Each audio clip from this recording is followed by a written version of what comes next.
and get started. Um, it's 2:02. We were scheduled to start at 2 o'clock, but I am recording this session, so um, anyone who comes late, they'll have the opportunity to review this later.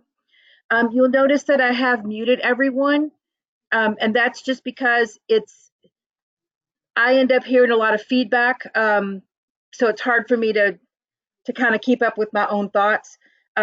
If you'll notice in your GoToMeeting toolbar that's on your screen, there's a spot where you can, there's a chat box. So if you have a question, please feel free to type that in. I'm going to break this training down into a couple of segments. So we'll stop after the first segment and answer some of those questions in the chat box and give an opportunity to give some answers there. And then we will move on to the next section and start questions after that. Thank you very much for joining us, and I really want to thank you all for your patience with us as we move through this conversion process. In the long run, I know that this is going to be a lot better, a lot more functional for everyone. It's just we've got some growing pains right now, but I really do. You all are very important to us, and I appreciate your patience with us. So the first part of this training that we're going to do is primarily going to be for people who only do scheduling. We're going to break it down in two parts. So there's going to be the scheduler training starting out with, then we'll take some questions, and then we're going to review some of the features that site administrators have. So if you're a site administrator, you're probably going to want to hang out for the second part of this because we are going to review invoicing and some other features that you have access to beyond just scheduling. So I'm going to start out sharing my screen. So everybody should be able to see right now that I have the appointments page pulled up.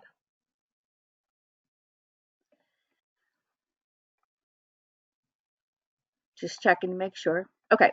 I have set up a demo scheduler account in the CenterStone account. So Mary Beth, this is under yours, and if you see this, I've marked all these appointments as fake and demo, and I'll take care of removing all of them before you get any kind of live invoice.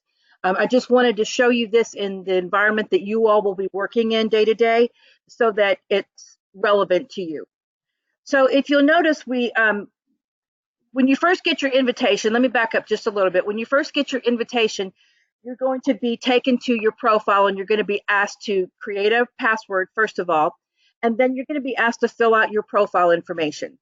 You don't necessarily have to put a photo of yourself if you don't want to, but we do ask that you include your name and a direct phone number where we can reach you. That's so much easier if we have a question about an appointment or for whatever reason, if an interpreter needs to reach you. It's really a lot easier for us to be able to click on this and find your phone number right here. And an interpreter can find that information as well. So your name and a direct phone number is really the essential information that we need here. If you'd like to include a picture, we'd love to have it, but don't feel pressured to do that if you don't want to. I'll go down here just for a minute. I don't think that you guys are going to be using this very often, but you may. Obviously, you know that our new Boost Lingo system allows you to access interpreters for face-to-face appointments and then also for telephone and video appointments, and that's all done through one platform. Right here from your desktop computer or with the mobile app, you can do that from a phone or tablet, any kind of mobile device. However, there are times when you'll have to use a landline to dial up, hopefully not too often, but I know that there will be times that you'll have to use a landline. And when you call in, the landline number that you're calling from may not be recognized by the system. And so every individual who has been granted access to the Boost Lingo system, that's what this is, this IVR PIN here. You'll be asked to enter this PIN if you have to use a landline to dial up. That's so that you can be identified as a CenterStone user. Any of the information in the appointment screen or other things like that that your administrators, that data that they've asked us to collect at the time of the appointment, that's why this is there, so that we ensure that we're capturing all that information. So, as I said, you'll only need this if you're using a landline. So when you first log in, you're going to be directed to your dashboard. And your dashboard is good. Now, you all know I just had appointments here. Never mind. Your dashboard is going to show you any pending appointments that you need to mess with that are going to require you to do something with them. On the appointment screen, usually your dashboard, if there are appointments that are in yellow, any appointments that you have that you've already scheduled that are in yellow, they're going to appear on this screen, and that means that they have not been covered by an interpreter yet. When we look at the appointment screen, which is what I mostly work from, you'll notice that you can review your appointments in a calendar view or a tabular view. Myself, I just prefer the tabular view because it's easier for me to see all the appointments at one time, but that's completely up to you. You're able to search for appointments over here using the calendar. You can search by day, week, or month. You can reset your filters, all these filters down here. You can search by a time or a status or the language that you've requested. And then you have some other things down here that you can search by, but these probably aren't going to be very helpful just because consumers would be when you're entering your patient information. So you could search by patient there too. Okay, so we're going to look at, I've got one appointment here in progress and one that has been canceled. Anytime that we have to cancel an appointment because we don't have an interpreter available for you or a language available, it's going to show up here. And on my screen, it's brown, but I think some other, it's displayed kind of in red on other computers. So it's definitely different looking though than the ones that are in progress. The ones that are in progress are blue. This is one that I just set up to show you. I'm going to open it here so that you can see the details. This is our fake interpreter, Fake Freddy. He speaks Irish, and we used Irish because we don't have anybody else who really uses that language. So I didn't want any of our interpreters to pick this up by mistake and drive out to your location or something.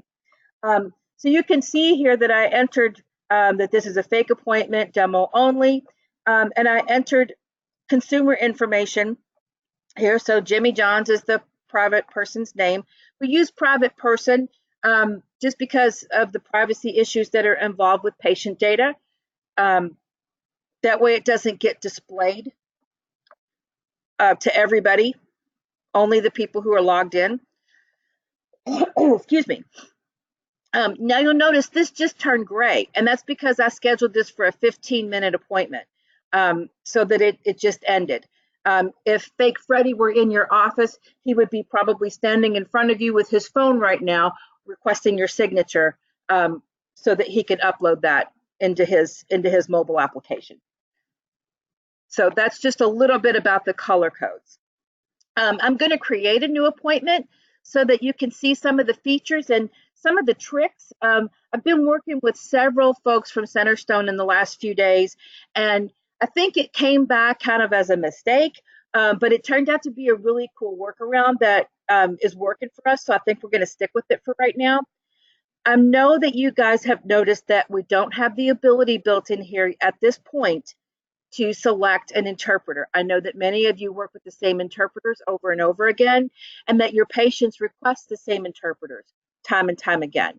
And so I know that that's an important feature that we need to be adding, and our data processing team, they are working on updating that feature. They're supposed to be rolling out an update in October for us, and hopefully that feature will be included. That's the plan anyway. But as for right now, I want to show you the workaround if you have to select an interpreter. So your service delivery is already selected for you. You don't really have to put anything in service classification if you don't want to. You'll enter the date and time of your appointment. So for this one, I'm going to set it for 2:30, so we will be able to get that one started a little quicker. I'm going to set it for 15 minutes, but again, you can set this for any time interval that you need. These are broken down in 15-minute intervals. So as you can see, this is 15 minutes and 30, 45, and so on. Your starting language will be English, and then you'll pick your target language over here. So I'm going to pick Gaelic so that we don't mess anyone else up. Now, here's where we get to the part about the trick for requesting a specific interpreter. Normally, I'm going to tell you, if you don't care what interpreter arrives, you just need somebody to come to your site speaking the language that you have a need for, you'll want to click on-site consecutive. That's the communication type that all of our interpreters have been approved for who do face-to-face meetings. Okay, and so that when you click on-site consecutive, it means that this appointment is going to be broadcast to all of the interpreters who fit the prerequisites for this appointment. So they speak the language and they're approved for medical appointments and things like that. So that's when you'll pick that. If you need a specific interpreter, you have a patient that's requesting a specific interpreter, you'll want to select on-site simultaneous. By doing that, it enters the appointment for us, but it will put it in a queue that we as administrators on our side will see, and we'll know there's something with that appointment that needs to be adjusted so that it can be distributed to the eligible interpreters. So on-site consecutive is when you don't care. It could be anybody. On-site simultaneous is when you have a specific interpreter request. And again, that's just a Band-Aid that we're going to be using for right now until we get that feature rolled out to you guys. So the next thing here would be just to type in your location. As I've said before, this is we have a list of CenterStone locations already in here, but you don't necessarily have to use that if you don't want to. If it's a home visit, you can type that. I'm going to use my office location. This is associated with Google Maps, so it does require an actual physical location, and that will help the interpreter with finding the location for the appointment, especially if it's a home visit or something, someplace that's not where they're normally going. In the description field, put as much information as you can. I know a lot of times this information is left blank or like NA is put in there. If it's a, I see a therapy appointment or med check or a doctor's appointment, whatever information you can provide for the interpreter so that they know what they're walking into, the more information, the better. If you have a gender preference, you can select that there.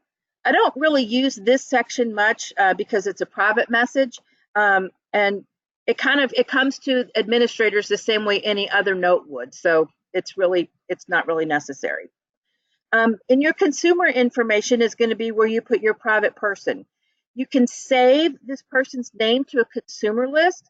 So as you're entering patient information and requesting appointments, you're building a database of the patients that you request interpreter services for. So this is going to start to populate for you when you start to, as time goes on. So we can put in whatever. That's my daughter. You can put more information in here about this patient if you want, telephone numbers, if they have patient medical ID numbers, anything like that that you want to store about them, you can put that in here. The next item on the list is the CenterStone Cost Center. We've added a list of all the cost centers that you guys use. If there's something missing, let me know. I think we just had to add another one in the last day or two. But you can see it's a pretty long list here. Some of them, one looks like another sometimes, especially when they're all the same location. So just pay attention to what you're picking there. And then you're done. All you do then is hit save. Oh, it's going to make me pick something.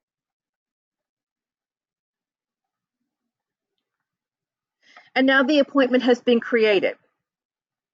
Now, once that has been done, you can add a note. This is if you want to have an interpreter requested.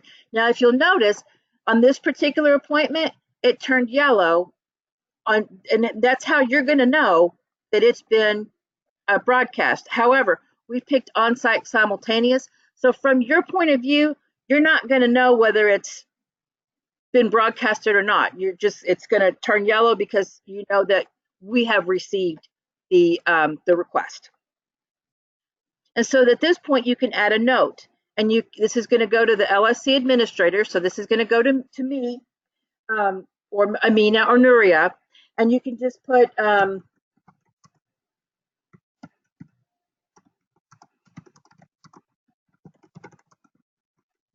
I think many of you have worked with Marina. I probably should have put Freddie's name in here, but this is just to give you an example of what that looks like. So you would put the name of the interpreter here, and it's going to save it, and so that it is associated with this appointment number.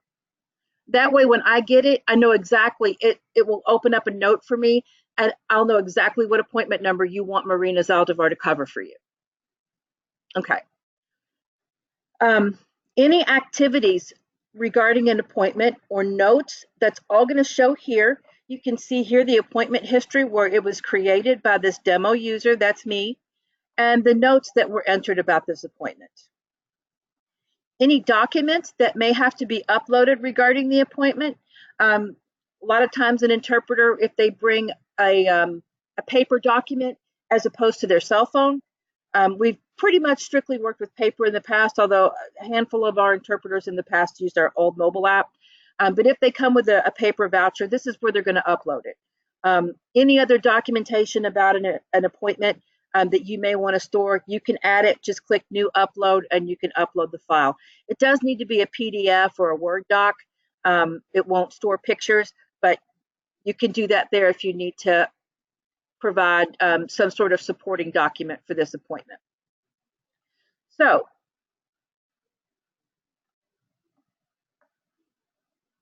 now you can see that we have one appointment that's been broadcasted, one appointment that's completed, and one appointment that has been canceled. Now, I am going to real quickly log out and sign in as myself so that I can show you what an appointment looks like once it has been accepted.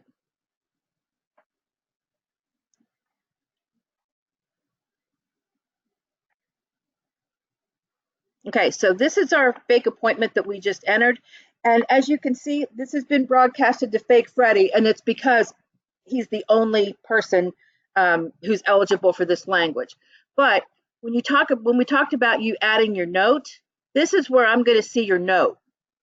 Catholic Charities Demo Requester, Marina Zaldivar here. So as you can see, it's associated with this appointment.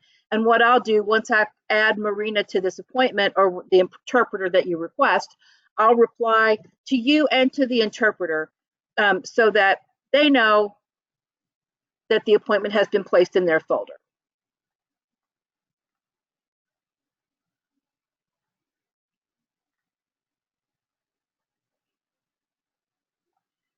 Sorry, I'm just going back to where we can confirm Freddie as our interpreter.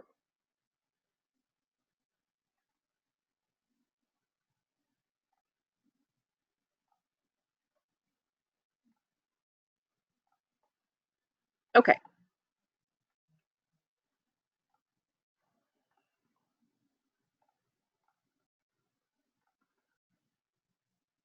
And so now you'll notice that when you look at your appointment screen, you have one scheduled, one completed, and one canceled.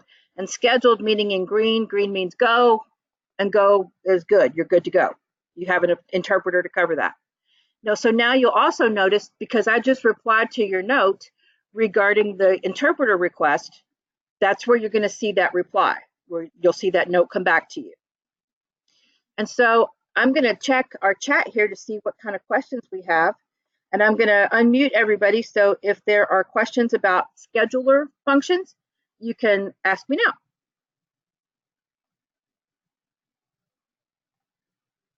Okay. Did I go too fast?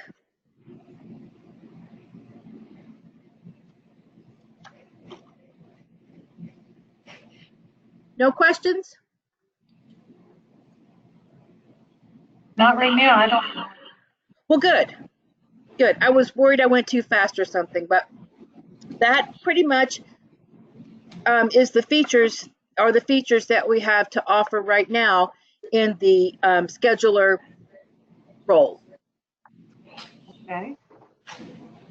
And so if we don't have any questions, I'm going to move on now to the administrative features. Let's see here. I'm going to mute everybody again so we can roll on. And I am also going to sign out so that I can make this user an administrative user.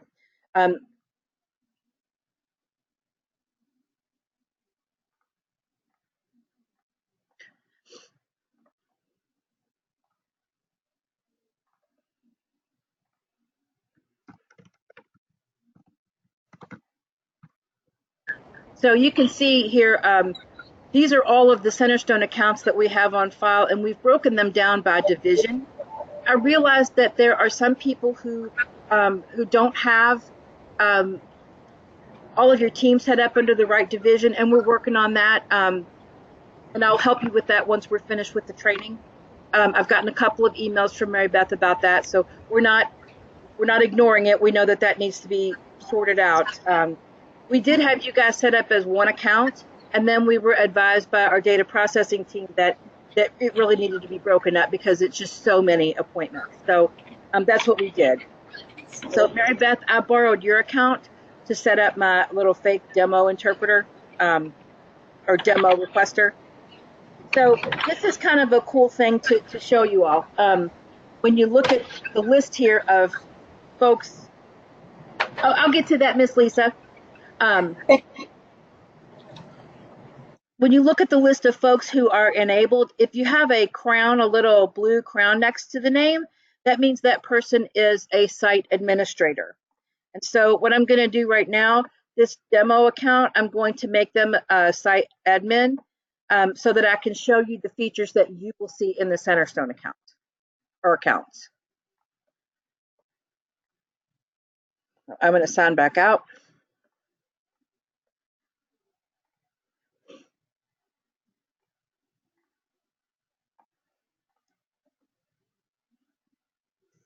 Okay, and now as a site administrator, Mary Beth, this is pretty much what you, since I'm using your account for this is what, I hope that's okay. Oh my gosh. If that's not okay, I need to know. Is that going to be okay, Mary Beth? Lisa, can you hear me? I can now. Okay, sorry, I forgot to unmute myself. Yes, that is definitely fine. Okay. I was trying to make this as relevant as possible for you all, and then I was like, oh man, I probably should ask first. Yeah, I personally have not scheduled anything, so I don't think you'll mess up anything on mine. Okay. Well, I've marked them all as fake and demo, so it really shouldn't be an issue. Okay. They'll also all be in Gaelic, which is a language that we're not really using. So, okay. And so as a site administrator, when you log into your dashboard, this is what you're going to see. This is kind of a summary of the appointments that are coming up, the ones that are scheduled. So you can see that 2 are newly entered, and we can look at those. Let's see. Miss Debbie Francis, this is one that she has entered that needs to be assigned still. And the same with this one. I believe they are both, unless I picked the same one. No, they're both Russian and they both need to be assigned. So that's what you'll see. Then all of these that are in green are scheduled and confirmed. So they all have an interpreter assigned to them. If you would like to look at these are totals for your spending, the number of minutes that you've been on that your staff, your whole team is what you're going to see. The number of calls that have been made, appointments. This right here is looking at 2 days worth of appointments, 10 hours and 30 minutes so far. So this is going to kind of show you your aggregates here of lifetime usage. And it's also displayed here in the graphs, which can be kind of cool. You can look at the current week or the current month. If you look at the month, you'll see that's a little different. Obviously, during the week, you've got the big humps and then a flat line during the weekend. Again, if you want to click for totals, you can do that. But again, that's going to be lifetime usage. Excuse me. Okay. I'm going to quickly answer an appointment, or I'm sorry, answer a question for Lisa. We have an appointment here that was scheduled, and this is our fake appointment. So I'm going to show you how to cancel that. According to the rules of the contract, if you need to cancel an appointment within 24 hours of its scheduled start time, you can click cancel.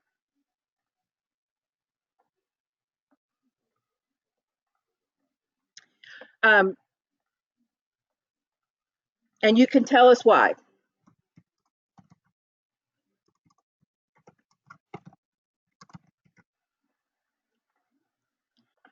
Okay, so then you're going to get a message that'll pop up that says cancellation restricted. And that's because that's a setting that we have on our end to prevent cancellations within that 24-hour period.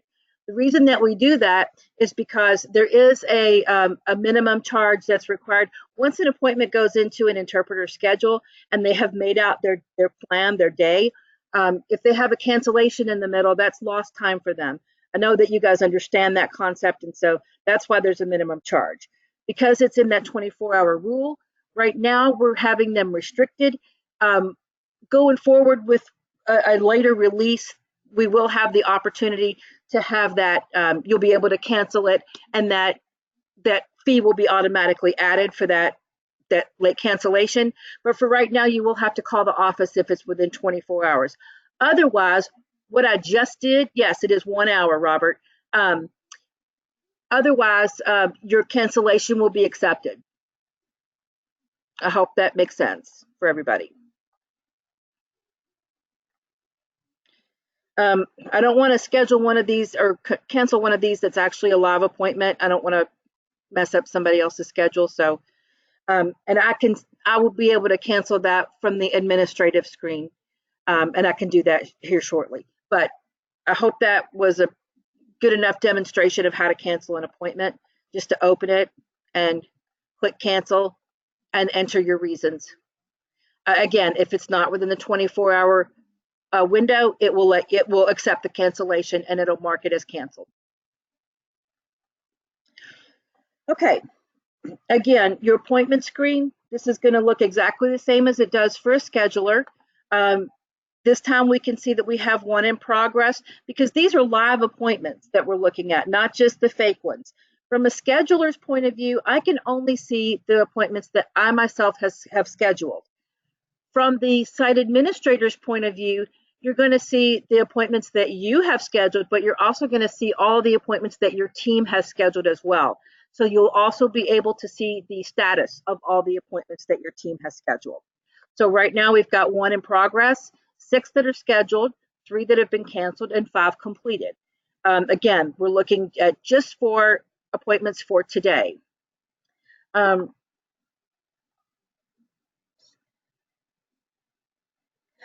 Susan, I believe anyone can cancel an appointment. Either way, it doesn't really matter if you're an administrator or a scheduler, you can cancel the appointment. That 24-hour rule is going to come into play no matter what. And your team would be anyone that is on your list of, I'll show you that right now. If we go to configuration and we go to users, your team is going to be all the people on this list. So as you can see, Mary Beth probably has a couple of people on this list that maybe shouldn't be or maybe should be assigned to another account. And that's because hers was the account that we split up when our administrator told us to do that.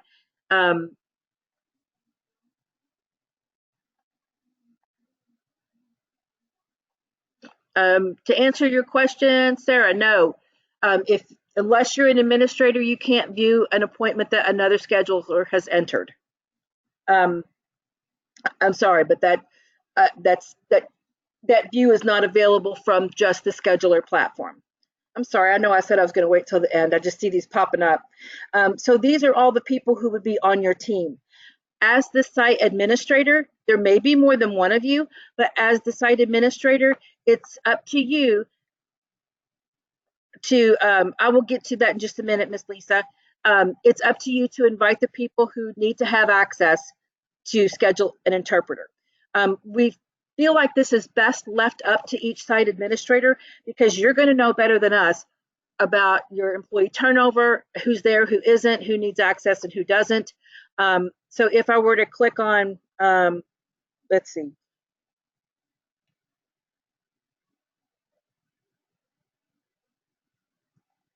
Okay, over here on the status, you can see who has accepted their an invitation and who's like actually enabled and when they were invited. And then you can see there's a couple of folks here that have been invited, but for whatever reason, they haven't accepted the invitation yet. So they must not be actively scheduling interpreters. So I'm just going to pick Gail's, I'm going to pick her off the top of the list.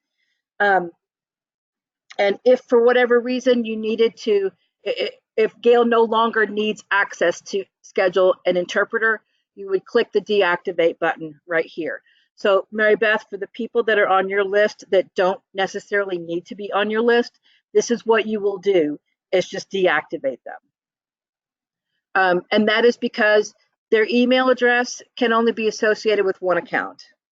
I know that's a change they're working on later, but they don't have it available to us yet. I know that there are some places that have schedulers who schedule for multiple accounts, but we just don't have that functionality just yet. You'll be able to see, these are your users. You'll be able to see a list of your administrators. So we had the Boost Lingo administration team on here because they needed to help us with finding and rescheduling some appointments that for whatever reason got put in a queue that needed to be approved by a system administrator. So that was kind of weird, and we didn't know that setting was in place. Anyway, this is where you'll find a list of all of your company administrators. And of course, if necessary, you won't be able to disable or delete other administrators or other root administrators. You will have to call the office to have them disabled if that is the case. So that's why they're separated. But just so you know, if you have another admin that needs to be disabled or rescheduled or reassigned, that has to be done through our office. Okay. So I mentioned that we also have, let's see, I'm going to stop just for a minute and I'm going to look at some of these questions so that I can answer them and we can move on from there because it's going to get a little detailed going on from here. Okay, so the first question I saw was, do you have to call in to cancel an appointment within 24 hours? Yes, you will need to call the office. If you have to schedule an appointment that has a start time within 24 hours, you do need to call the office. Or you can submit a note for that particular appointment. Again, you notice that in the appointment folder here, you'll get notes that pop up. This is the reply note that I sent. But for example, let's go to this appointment about Freddie. That's not Freddie's. He's going to be a completed appointment now. I'm sorry, we waited too long. But you would be able to open the appointment and say, you know, please cancel this. It's a late cancellation or something. And that's going to pop up on my screen. So I'll see that note and I'll be able to cancel it for you. I hope that answers your question. So either a note or a phone call within 24 hours. Sarah says, so if another staff already requested an interpreter for an appointment, but I'm not aware and I try to schedule one, will the system recognize this as a duplicate or not? Yes, it will. It's not going to prevent you from creating the appointment, but it will alert you that there is a duplicate or that there is another appointment that has similar characteristics. And it'll pop up and it'll show you the name of the person that is being scheduled for example, the patient name. And it'll show you the current status of the appointment. It'll show you the time and date and everything that, you know, you can, once you start entering the information that you are entering for the appointment, it will alert you that there is one that could possibly be a duplicate. And you will need to hover over. You won't be able to actually open the appointment, but you'll be able to see enough of the details to know whether or not it's a duplicate. I hope that makes sense. Excuse me. Okay. So we are going to move on and look at some invoices. So all of those folks who have this view, who are site administrators, yes, I realize that every site you're going to have more than one, but you are the person who is going to get notified about invoices. So I know that in the past we've done these twice a month, and that makes a lot of work for our finance department. So we're going to be changing this over to once a month. So once a month, you're going to get an email from our office saying that your invoices are ready to review. And so once you get that invoice, you're going to want to log in and go to your invoices screen. You'll be able to click on the invoice. Ah, dang it. I thought I had one that had some stuff in it. None of these do. Okay.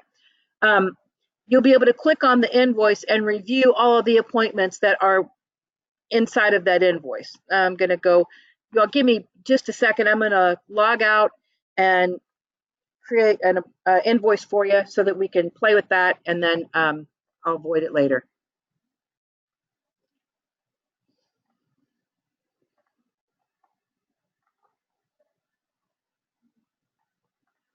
And I'm just going to do for one day.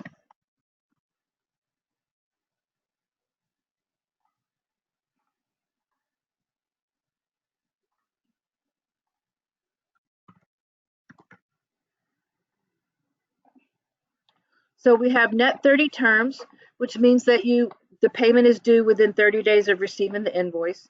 And I'm also going to include appointments that were canceled with zero amount charged. That means that you're going to see on your invoices, especially this time around, that there have been some duplicate entries as we've been moving appointments over for you. And so I'm just going to create that invoice. It's got a lot in here, but I am going to detach everything but that fake appointment. If I can find it, there it is.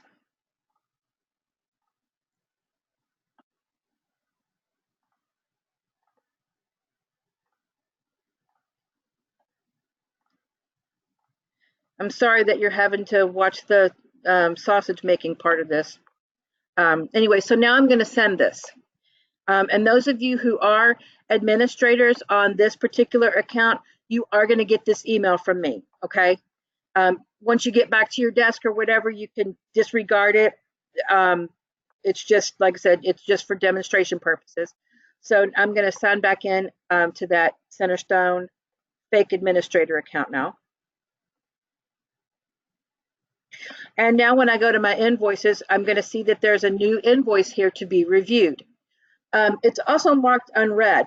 That's an important thing to keep in mind, because since there will be multiple administrators at each site.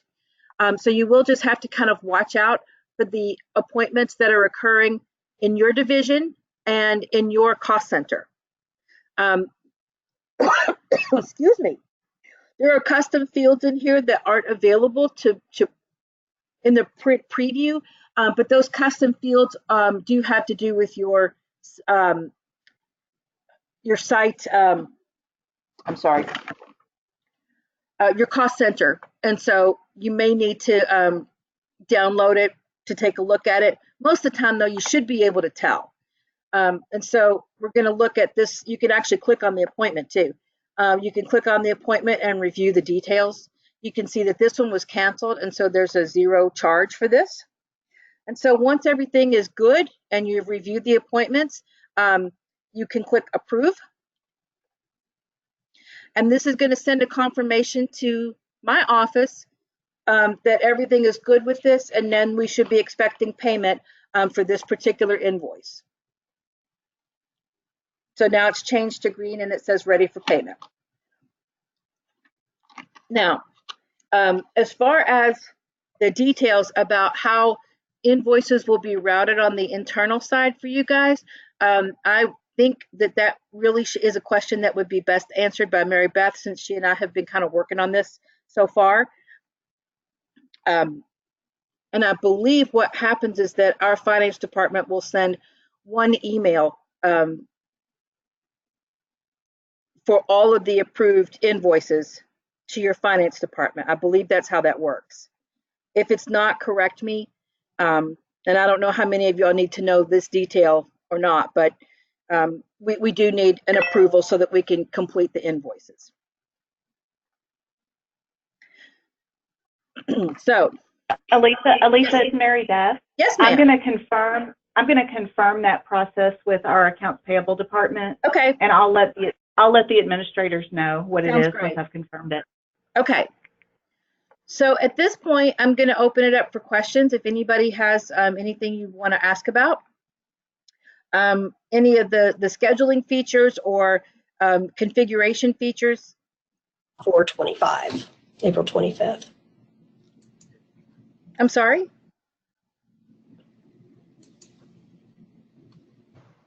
Maybe that wasn't directed to me. Okay. So I have recorded this this overview, this training, and I will make sure that Mary Beth gets a copy of this. I can make this available so that you guys can post it internally someplace. I hope this was helpful to you. Definitely, if you have additional questions. Approval tab is for invoices. Yes, ma'am, I will. I'm sorry, since we have already clicked the approval on the invoice, I don't it's know. not I going to can't show remember. again. I just can't remember that kind of stuff. So it was sent to a collections agency? Since we've already approved this, the approval button is not going to show again, but all you would have to do is click on the invoice and your approve or reject buttons will be up here on the top right-hand corner.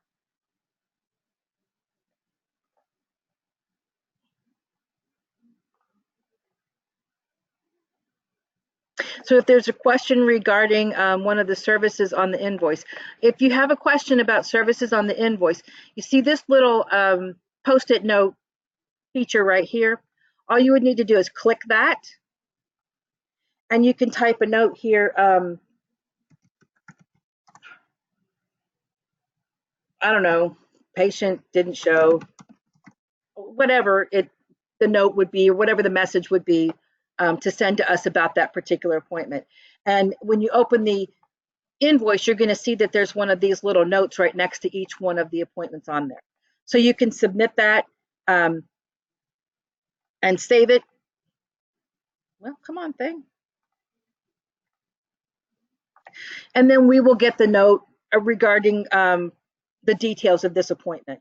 If you have a question about a charge or something like that, we'll get that note at that point. Does that answer your question, Susan?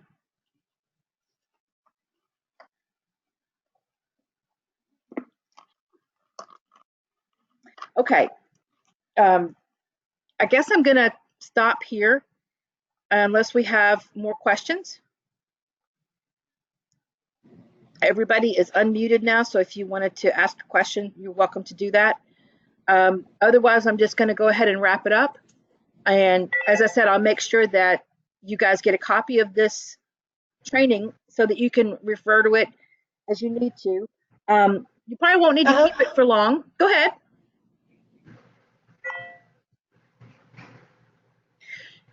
You probably won't need to keep this for long. Hopefully, we're going to have some more. They told me that we have our next. I do. And so if I do that, do you all? Our next update will be coming out in October. So there will be some changes in how you do things, but I'm pretty sure that everybody is going to be familiar enough with the system by that point that those changes will be good changes. And they're actually designed to make things easier. So thank you everybody for joining today. You just don't know, this has been so much fun, but we do appreciate your business and we do appreciate your patience with us. You never received an update login as administrator. Okay, Susan, I'm going to get on that for you. I know that you were one of the people who were affected by that swap, so I'll take care of that for you as soon as we get finished here, okay? Okay, so we're going to go ahead and end here. Thank you all again. Please email me your questions if you want to ask something later on, and I'll make sure that you all get a copy of this training. So y'all have a great day, and we will talk again soon, I'm sure.